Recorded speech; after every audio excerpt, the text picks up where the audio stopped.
18 मार्च ये वो तारीख है जब बॉलीवुड के द हैंडसम कपूर यानी शशि कपूर ने जन्म लिया था। मेरे पास माँ है जैसे आइकॉनिक डायलॉग्स बॉलीवुड को देने वाले शशि कपूर ने भी कपूर खानदान ने सिनेमा जगत में लोगों का खूब मनोरंजन किया है। शशि कपूर लीक से हटकर फिल्में करने के शौकीन रहे हैं और अंतर्राष्ट्रीय पटल पर अपनी दमदार मौजूदगी भी दर्ज कराई। साथ ही शशि कपूर दादा साहेब फाल्के अवार्ड और कई राष्ट्रीय पुरस्कारों से भी सम्मानित हुए हैं। शशि कपूर एक बेहतरीन अभिनेता तो थे ही, लेकिन साथ ही अपनी पर्सनल लाइफ को शेयर करना या उसके बारे में बात करना उन्हें बिल्कुल भी पसंद नहीं था।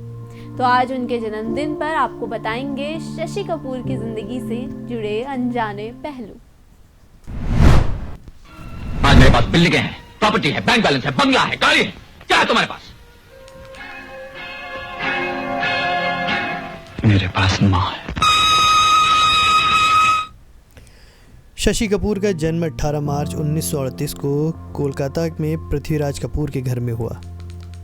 उनके बचपन का नाम बलबीर राज कपूर था। उनके पिता पृथ्वीराज कपूर और बड़े भाई राज कपूर और शम्मी कपूर के नक्शे कदम पर चलते हुए बलबीर ने भी फिल्मों में ही अपनी तकदीर आजमाई। शशि कपूर अभिनेता पृथ्वीराज कपूर के तीसरे बेटे थे। उनकी स्कूली पढ़ाई मुंबई के डॉन बॉस्को स्कूल में हुई। स्कूल में वो नाटक में काम करना चाहते थे, लेकिन कभी भी रोल पाने में कामयाब नहीं हुए। आखिर में उनकी तमन्ना पूरी हुई पृथ्वी थिएटर से।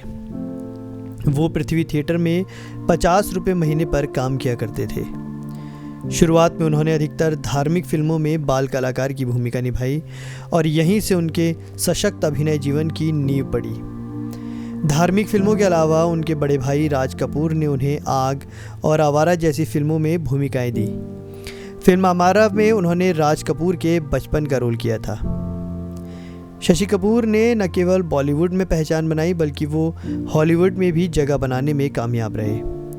उन्होंने ब्रिटिश और अमेरिकन फिल्मों में भी काम किया। उनकी कई हॉलीवुड फिल्में सुपरहिट रहीं, जैसे द हाउस होल्डर, शेक्सपियर वाला, Bombay talkies, hit and dust. Shashi Kapoor को 3 बार नेशनल अवार्ड मिल चुका है।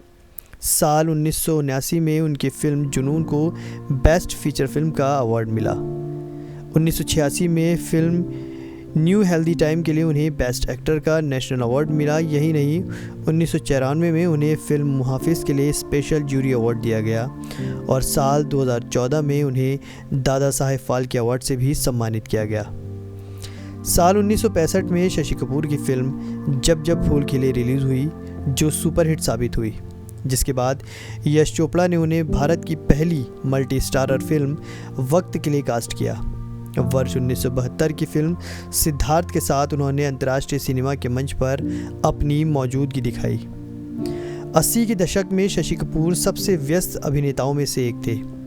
इसी दशक में उनकी चोर मचाए शोर, दीवार, कभी कभी, दूसरा आदमी और सत्यम शिवम सुंदरम जैसी सुपरहिट फिल्में रिलीज हुई।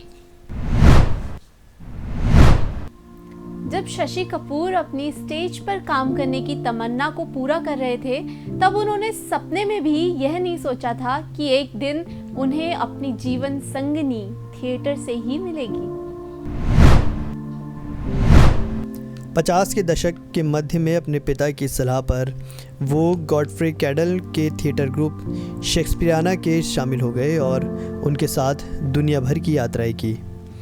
इसी दौरान गॉडफ्रे की बेटी और ब्रिटिश अभिनेत्री जेनिफर से उन्हें प्रेम हुआ और 1958 में मात्र 20 साल की उम्र में उन्होंने अपने पिता के विरोध के बावजूद उनसे विवाह कर लिया।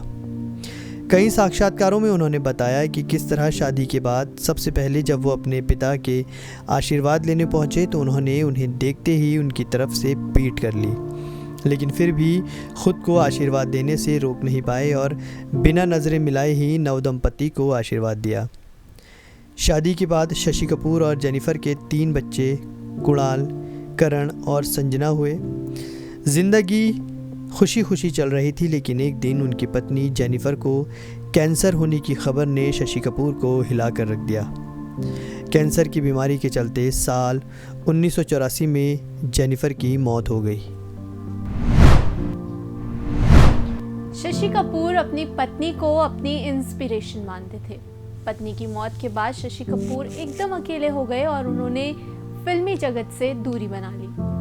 शशि कपूर लंबे समय तक बीमार रहे, जिसके चलते उन्हें अस्पताल में एडमिट करना पड़ा, जहां इलाज के दौरान वो जिंदगी की जंग हार गए।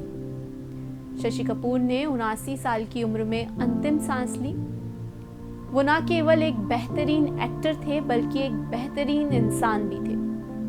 अपनी बेहतरीन अदाकारी के लिए वो हमेशा याद किए जाएंगे।